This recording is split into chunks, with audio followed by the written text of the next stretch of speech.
오늘 우리가 읽었던 이 본문은 서로 다른 느낌이 있는 그런 두 본문이죠.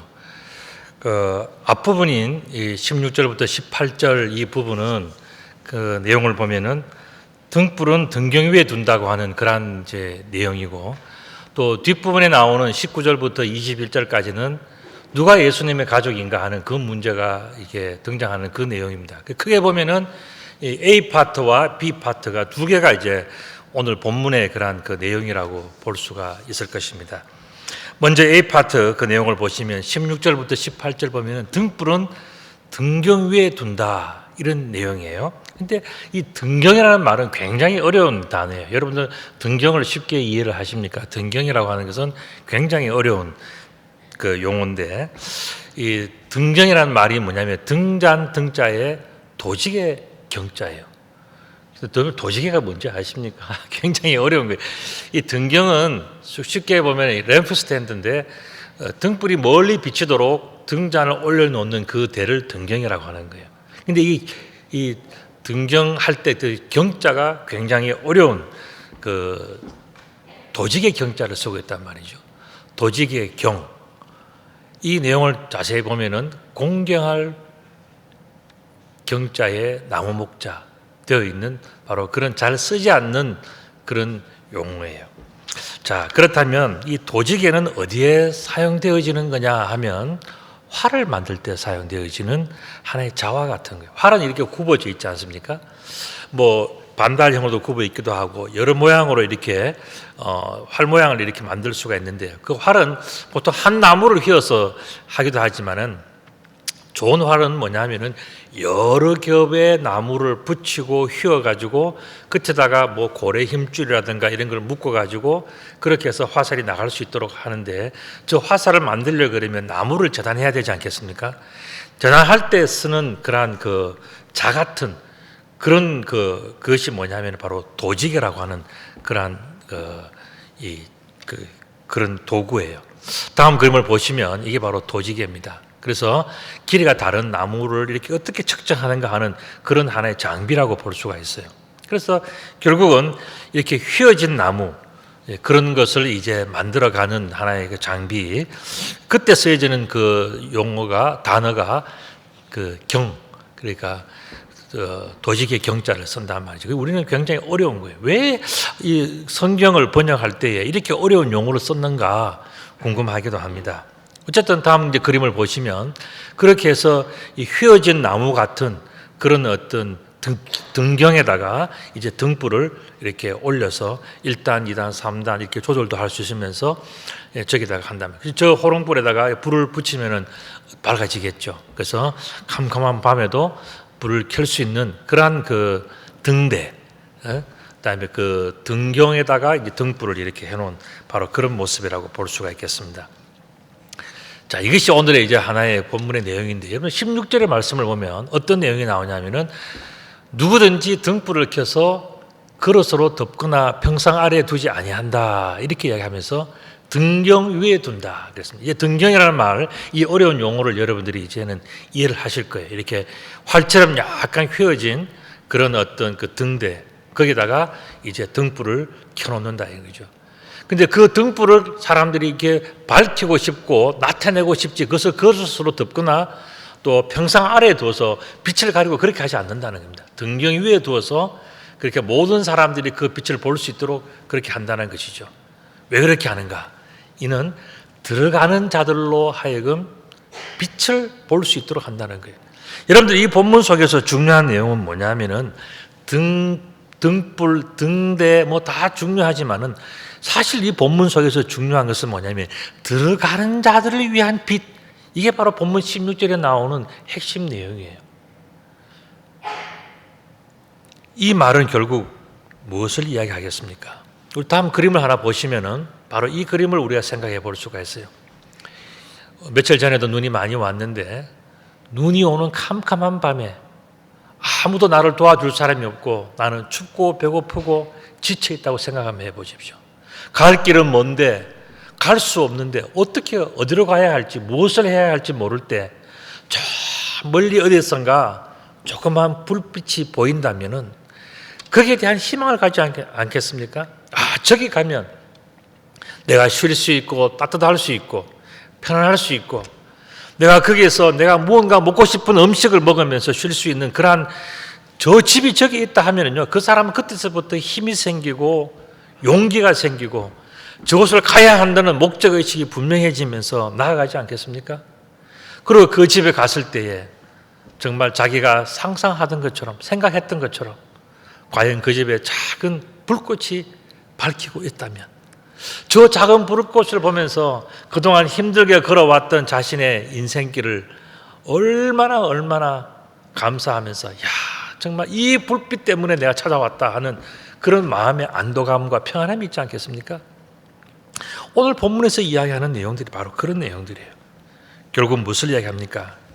천국으로 들어가는 자들을 위한 생명의 빛, 바로 그 빛이 우리들에게 있을 때 우리들은 캄캄하고 어렵고 또 절망스러운 여러 가지 많은 일들이 있지만 그 불빛이 우리 앞에 있을 때는 우리가 그 길 향해서 나갈 수 있는 희망이 있다는 거예요.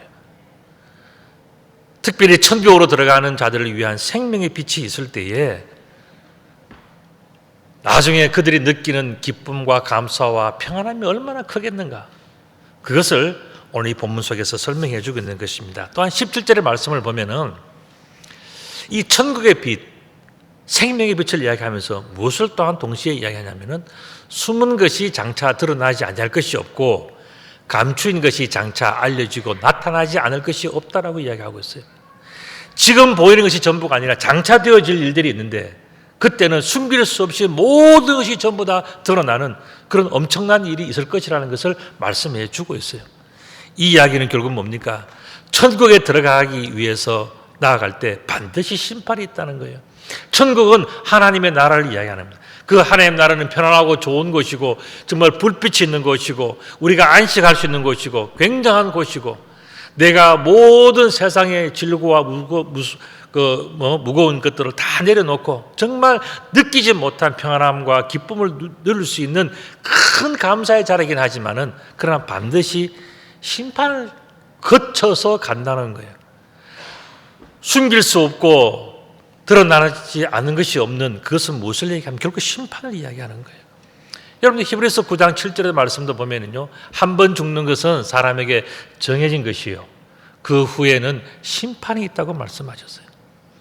우리가 너무나도 좋은 곳, 따스한 곳, 행복한 곳, 기쁨이 넘치는 곳을 가지만은 그 마지막에 반드시 거쳐야 가는 심판이 있다는 겁니다.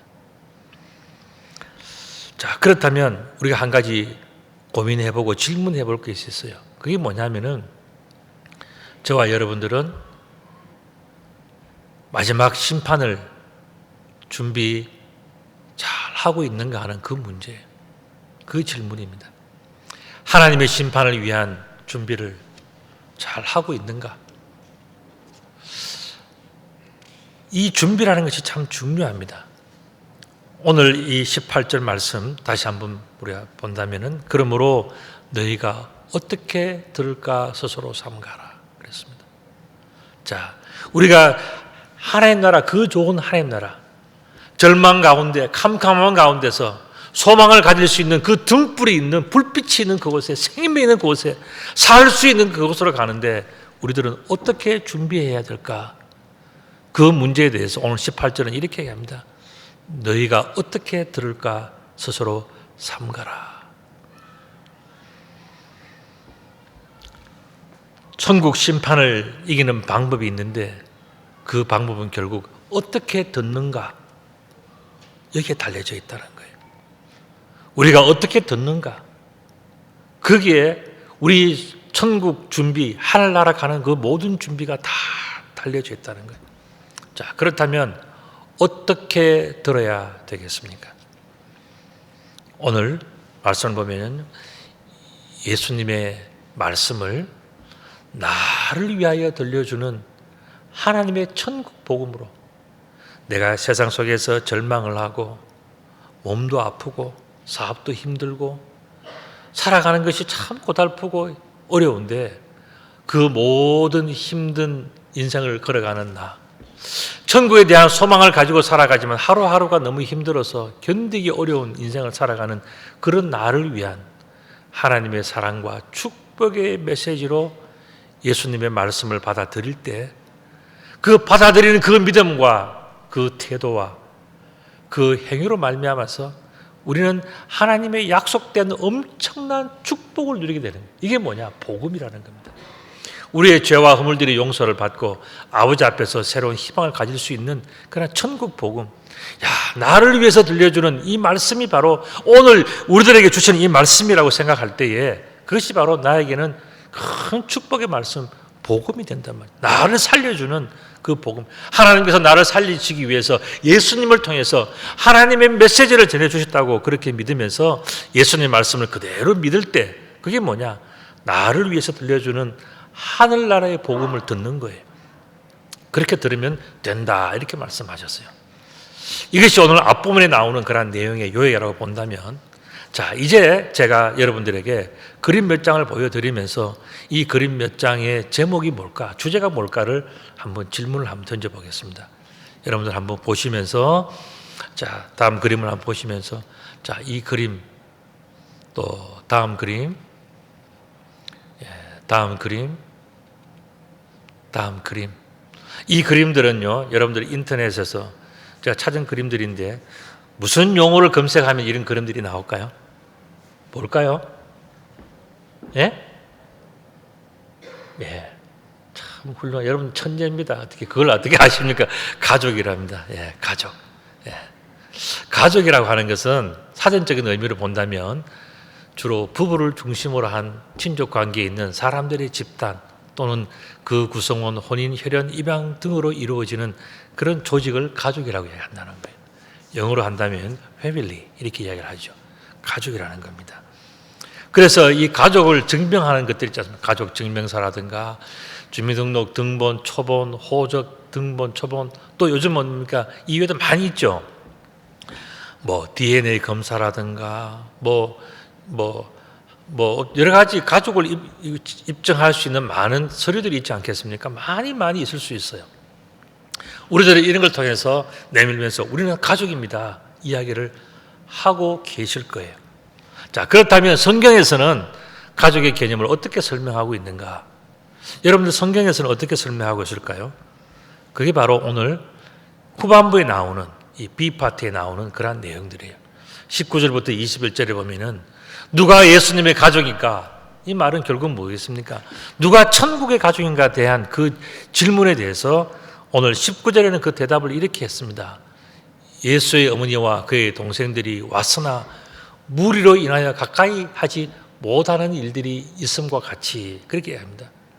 예수님의 어머니가 오고 예수님의 동생들이 오기는 왔지만은 문 앞에서 들어가지를 못한다는 거예요. 예수님은 안에 계시는데 가까이는 왔지만은 들어가지 못하는 그런 일들이 있을 때 바로 그 상황을 지금 우리들에게 설명해 줍니다. 그리고 20절에 뭐냐 하면은 어떤 이가 알리되 당신의 어머니와 동생들이 당신을 보려고 밖에 서 있습니다 라고 이야기를 해요.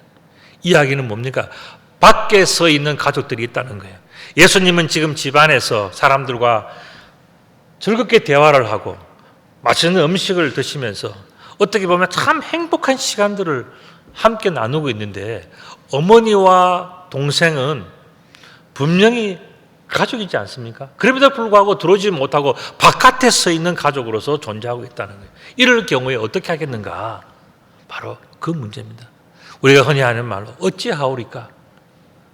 예수님은 지금 방 안에 계시는데 집 안에 들어오지 못하는 가족도 있다면 그 문제를 어떻게 하겠는가? 바로 이 문제에 대해서 예수님께서 우리들에게 힌트를 주셨어요. 해결 방법이 있다는 것입니다.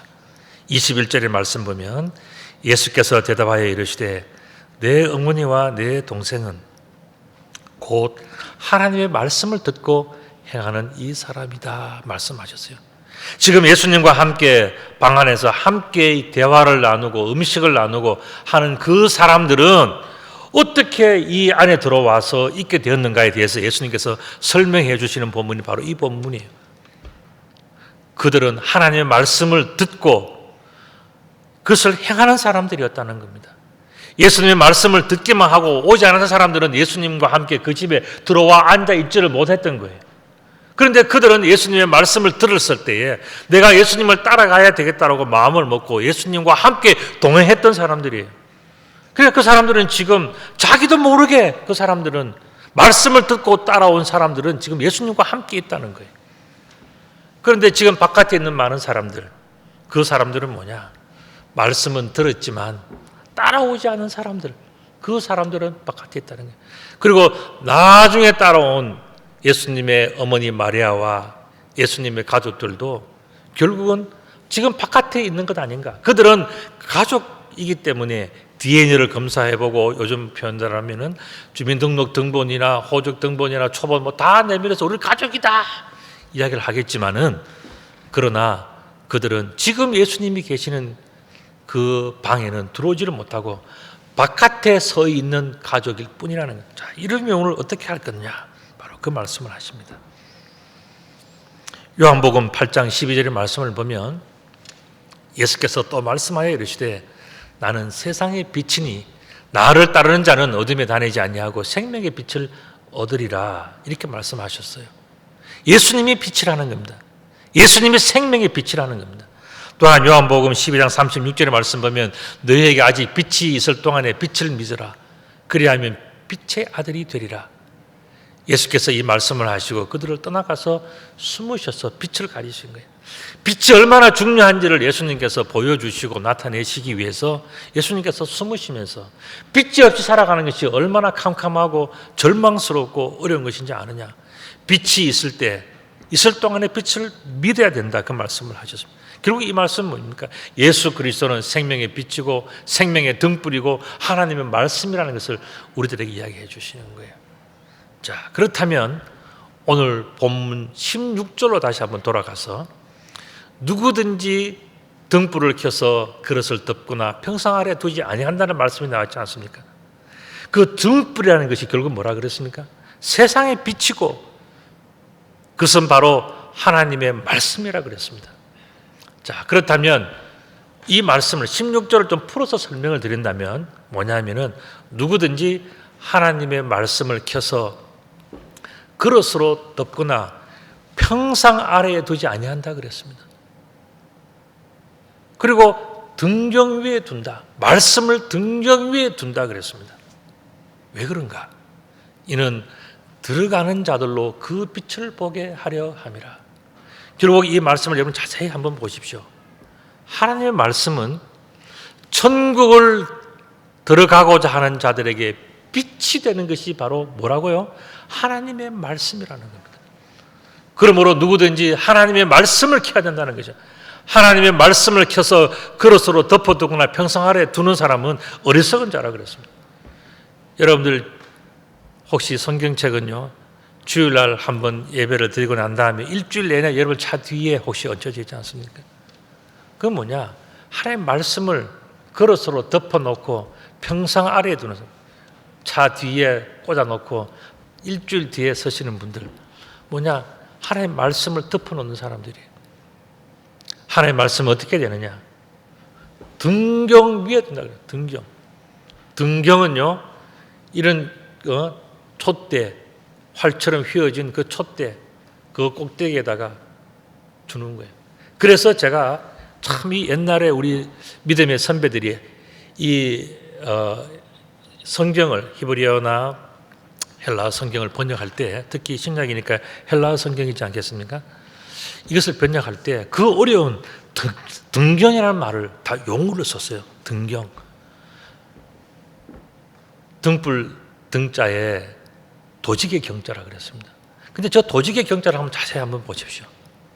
보면은요, 공경할 경자에 나무 목자를 썼어요. 왜 저 어려운 등경이라는 말을 썼을까? 여러분들, 나무에 달리신 존경하고 공경할 그분이 누구겠습니까? 바로 예수 그리스도를 이야기하는 거예요.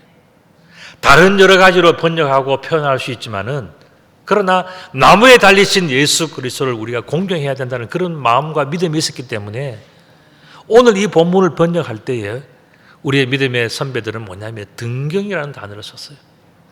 그러면서 이 등경 위에 있는 등불, 또 다른 표현한다면 십자가에 달리신 세상의 빛 예수 그리스도, 그분을 지금 이 본문 속에서 우리들에게 말씀해 주고 계시는 거예요.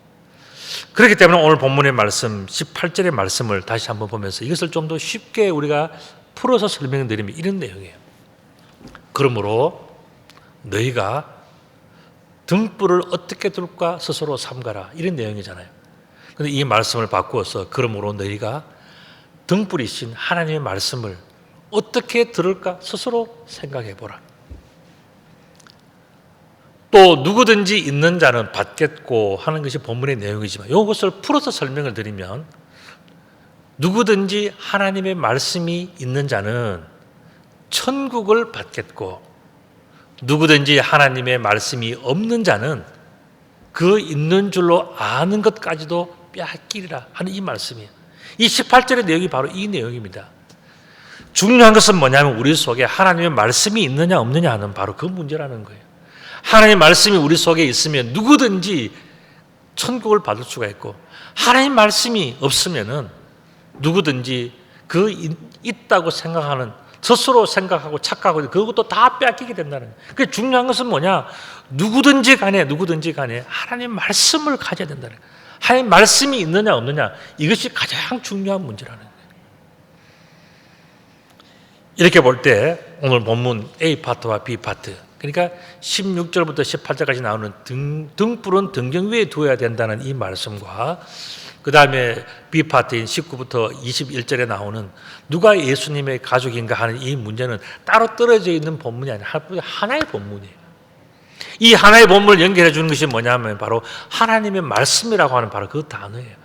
하나님의 말씀을 우리가 등경 위에 있는 등불처럼 십자가에 달리신 그 예수 그리스도를 세상에 비추고 나를 천국으로 인도하는 거룩한 빛이라는 것을 인정하는 그 믿음이 우리 속에 있어야 되는 것이고, 그 믿음이 있고 그 빛을 바라보고 그렇게 생각하는 사람이 결국 천국에서 예수 그리스도와 하나님과 하나의 가족이 될 수 있다는 것을 설명해 주는 것이 바로 오늘 이 본문이에요. 그러므로 이 하나님의 말씀이 우리들을 인도하는 우리들을 천국으로 인도하는 생명의 등불이다 하는 것이 바로 오늘 이 본문 전체의 내용이 되는 것입니다. 여러분들, 우리가 성탄절 때 되면은 우리가 흔히 보는 그림들이 있죠. 이런 겁니다. 한번 보시면 동방박사 세 사람이 캄캄한 밤에 별을 찾아서 가는데, 밝고 환한 별을 찾아서 가지 않습니까? 여러분들, 별이라는 것은요, 캄캄할수록 빛나는 거예요. 여러분들 어릴 때에 저녁 식사하고 난 다음에 여름에 평상에 탁 들어 누워서 하늘을 한번 보신 적이 있죠. 그때는요, 별들이 그렇게 많았어요. 참 모기도 많기는 했지만은 별이 그렇게 많아가지고요, 보면은 야, 정말 하늘이 별로 가득 차 있어요. 그런데 요즘은 왜 별이 안 보이나요? 그때 별이 뭐 다 사라졌나요? 그게 아니죠. 별이라고 하는 것은 다 그대로 있는데 공기가 너무 탁해서 별이 안 보이고, 더 중요한 것은 뭐냐면 주변이 밝으니까 별이 안 보이는 거예요. 주변이 어둡고 세상이 어두울수록 별은 밝게 보이는 겁니다. 오늘 우리들에게 빛 대신 예수 그리스도는 무엇을 얘기합니까? 우리가 힘들고 어려울 때 우리가 바라보아야 할 그 빛나는 그 별, 그게 바로 예수 그리스도, 이 땅에 오신 하나님의 아들, 그분이 전해주시는 말씀이라는 것입니다. 이렇게 볼 때 우리들은 한 가지 생각해 볼 것이 있어요. 다시 한번 질문을 드려보면, 누가 가족인가 하는 이 문제에서 하나님의 말씀 때문에 하나님 아버지의 집에서 예수님과 함께 마지막에 들어간 그 사람들이 가족이에요. 마지막에 아버지의 집에서 아버지와 함께 말씀을 나누고 음식을 나누고 행복을 나누며 아버지의 곁에 있는 그 사람들, 말씀을 들으면서 끝까지 행동으로 옮겨서 마지막까지 따라갔던 그 사람들, 세상은 어둡고 캄캄하고 절망스럽고 춥고 배고프고 모든 난리와 기근과 소문들이 있어서 굉장한 그런 어려움이 있다 할지라도 끝까지 말씀을 붙들고 나갔던, 그 어둠을 뚫고 빛을 보면서 나갔던 그 사람이 결국 뭐냐? 마지막에 예수 그리스도와 함께 하나님과 함께 있는 가족이다, 그 이야기를 하는 거예요. 거기까지 되기까지 무엇이 가장 중요하다고요? 바로 하나님의 말씀이라는 겁니다. 그렇기 때문에 하나님의 말씀을 등경 위에 있는 등불로 생각하고 공경하고 사랑하고 경외하면서 살아갈 때에 그 빛이 모든 사람들에게 은혜와 영광으로 비춰진다는 거예요.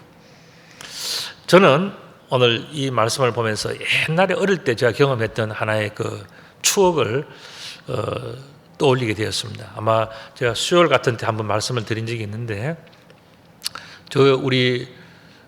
저는 제가 4대째 예수를 믿으니까 굉장히 오래 믿었지 않습니까? 그 옛날에 그 우리 증조 할아버지 댁에 그 선교사님들이 오셔서 거기서 머물면서 한 달에 한 번씩 예배를 드렸어요. 그래서 그 동네가 어디냐면, 저도 경상도 사람인데 경상북도 의성군 춘산면 효선리라고 하는 꼴짜기 중에 꼴짜기예요. 그 꼴짜기에 선교사들이 어떻게 왔느냐? 선교사들은 네비우스 정책이라 그래서 복음을 가장 어려운 오지부터 전했어요. 그래서 제일 오지, 차도 안 다니는 그 산골짜기에 선교사들이 들어와서 복음을 전할 때 동네 사람들은 다 안 믿었는데, 저희 정조 할아버지 할머니가 그 선교사님들을 모시고 한 달에 한 번씩 예배를 드렸어요. 그래서 그 교회가 된 거예요. 그 예수 그리스도를 먼저 믿었기 때문에 많은 큰 축복을 받은 거죠. 제가 나중에 어릴 때 조금 할 때 그 할아버지가 사시던 그 집에 가봤어요. 제가 갔을 때는 이미 이제 우리 할아버지랑 이제 예수 믿는 사람이 좀 늘어나가지고 그 동네에 이제 효선교회라고 하는 교회가 만들어졌더라고요. 그런데 옛날에 이제 그 선교 사람들이 머물고 했던 그 집에 이제 옛날 초가집에 그 가보니까요, 방이 2칸이고 부엌이 1칸이에요. 그런데 그 방과 흙으로 만든 방과 방 사이에 요만한 구멍을 하나 내놓고요, 거기다가 호롱불 하나 딱 켜놨더라고요. 저녁이 되니까. 우리가 그때 추석이고 뭐 이럴 때가 사람들이 이제 가족들이 다 수십 명이 모였고요. 한 방에는 그 뭐 밥상도 먹고 뭐 갯장 놓고 뭐 음식 차려놓고 다 해서 전부 다 이 명절이라고 명절 식사를 차려놓고 거기서 식사를 하고 있고, 한 방에는 뭐냐면은 저희 큰어머님하고 뭐 여자분들이 그 호롱불 밑에서 그 떡을 이게 떡판으로 떡을 찍는 걸 그때 처음 봤습니다. 떡이 무늬 새긴 떡판이잖아요. 그걸로 이제 떡을 이렇게 만들더라고요. 그리고는 뭐 떡을 또 이렇게 썰어가지고 먹기 좋게 이렇게 하더라고요. 저는 그때 보고 다른 것도 참 기억에 남지만은 그때의 그 두 방 가운데 켰던 호롱불을 저는 평생 잊을 수가 없어요. 그 호롱불 기름이 떨어지기가 끝나니까요, 밥 먹던 사람이 다 멈추는 거예요. 떡 서는 사람들이 다 스톱이야. 그 호롱불 해봐야 기름 종지 요만한 거 아니겠습니까? 그거 채워놓았는데 호롱불이 꺼먹꺼먹하다 기름 딱 떨어지니까요, 양쪽 방이 전부 다 올 스톱이 되는 거예요. 여러분들, 등불이라고 하는 것은 바로 그런 거예요. 비록 하나지만은 그 빛 아래에 있는 많은 사람들이 밥을 먹고 일을 하고 다 살아가는 거예요. 불이 딱 꺼지니까 어떻게 되는지 아십니까? 아이들은요, 불 꺼졌다고 좋다고 이리 뛰고 저리 뛰니까요, 먹던 음식 다 밟아가지고 다 뒤엎어 놓는 거예요. 그리고 난 다음에 불을 켜니까 바닥이 난장판이 되잖아요. 여러분들, 불이 있는 것과 없는 것은 천지차이예요. 지금 예수님께서 우리들에게 등경 위에 있는 등불이 된다는 것은요, 이 세상의 어두움을 밝혀주면서 모든 사람들에게 평안하고 행복한, 정말 가야 하고 보아야 할 것을 할 수 있도록 이루어주는 그런 생명의 등불이에요. 그 불이 꺼지고 나면은 꺼지는 순간에 난장판이 되고 아무것도 할 수 없고 올스톱이 되는 거예요. 지금 예수님께서 이 땅에 오셔서 우리들의 등정 위에 등불이 되어준다는 것은 뭡니까? 그 등불이 얼마나 소중한지를 알고 그것의 값어치를 인정하고 그것을 공경하면서 저 등불이 있어서 내가 오늘 살아가고 있다는 것을 감사하는 마음을 가져라는, 이게 바로 하나님의 말씀 때문에 축복받고 행복한 인생을 누리는 바로 그런 모습들이 아니겠습니까? 하나님의 말씀 때문에 하나님 아버지 집에 들어가서 예수님과 함께 들어간 사람들이 결국은 뭡니까? 하나님의 가족, 예수님의 가족으로 남는 거예요. 제가 오늘 왜 이런 말씀을 드리냐 하면은 이제 연초지 않습니까? 2023년도 이제 새해 두 번째 주일입니다. 여러분들이 올해에 대해서 계획들을 많이 세우실 텐데 제가 여러분들에게 한 가지 궁금한 것이 있습니다. 여러분들의 계획 중에서 말씀 계획은 있습니까? 라는 바로 그 질문입니다. 2023년도는 하나님의 말씀을 더 가까이 해야 돼요. 여러분들, 세상에서 하나님의 말씀이 등불이고 어둠을 밝혀주고 우리가 할 수 있는 것을 지평을 넓혀주고 모든 불가능한 것을 가능할 수 있도록 만들어주는 것이 뭐냐면 하나님의 말씀이에요. 그렇기 때문에 우리는 하나님의 말씀을 더 가까이 하는 방법을 찾아야 돼요. 여러분들 집에, 여러분들의 차에, 여러분들의 책상에 먼지 묻은 성경책이 있다면요, 오늘부터 계획을 다시 짜십시오. 내가 적어도 하루에 한 장, 두 장, 석 장씩 내가 읽어서 올 한 해에 내가 성경을 한번 일독해 본다든지, 아니면 매일매일 한 장씩은 내가 꼭 읽어서 내가 여기에 대해서 내가 말씀을 듣는 시간을 갖겠다든지, 뭔가 말씀에 연관된 계획을 여러분들이 꼭 세워야 됩니다. 왜냐하면 이 말씀은요, 등경 위에 있는 등불이에요. 이것이 없는 순간에 우리들은 아주 아무것도 보지 못하는 사람처럼 인생이 엉망진창이 되는 겁니다. 그렇기 때문에 우리는 말씀을 가까이 하는 계획이 우리 속에 있어야 한다는 겁니다. 여러분들, 2023년도 아직은 연초예요. 연초에 여러분들이 다른 계획 좋지만은 말씀의 계획을 다시 한번 세워서 하나님과 예수 그리스도의 진정한 가족으로, 행복한 가족으로 다시 한번 출발하는 복된 한 해가 되시기를 우리 주님의 이름으로 축복합니다. 아멘. 기도드리겠습니다.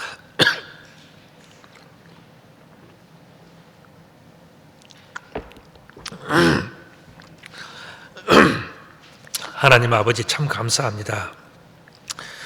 우리들을 사랑하여 주셔서 우리들을 하나님 아버지의 자녀로 세워주신 것을 감사를 드립니다. 이제 자녀가 되었사오니 말씀의 축복을 잊지 않고 감사하게 생각하게 하시고 또 앞으로도 이 말씀 붙들고 나아가는 복된 하나님의 자녀들이 다 될 수 있도록 축복하여 주시옵소서. 여호와의 말씀은 등경 위에 있는 등불이오니 우리가 이것을 소중하게 생각하고 이 빛 때문에 길을 잃어버리지 않도록 우리 모두를 축복하여 주시옵소서. 2023년도 이 한 해는 길을 찾아 떠나는 멋지고 행복한 한 해가 되게 하시고 길을 잃지 않음으로 말미암아 하나님의 진정한 가족으로서의 행복감을 온전히 회복하는 우리 모두가 될 수 있도록 축복하여 주옵소서. 우리 구주 예수 그리스도의 이름으로 기도드리옵나이다. 아멘.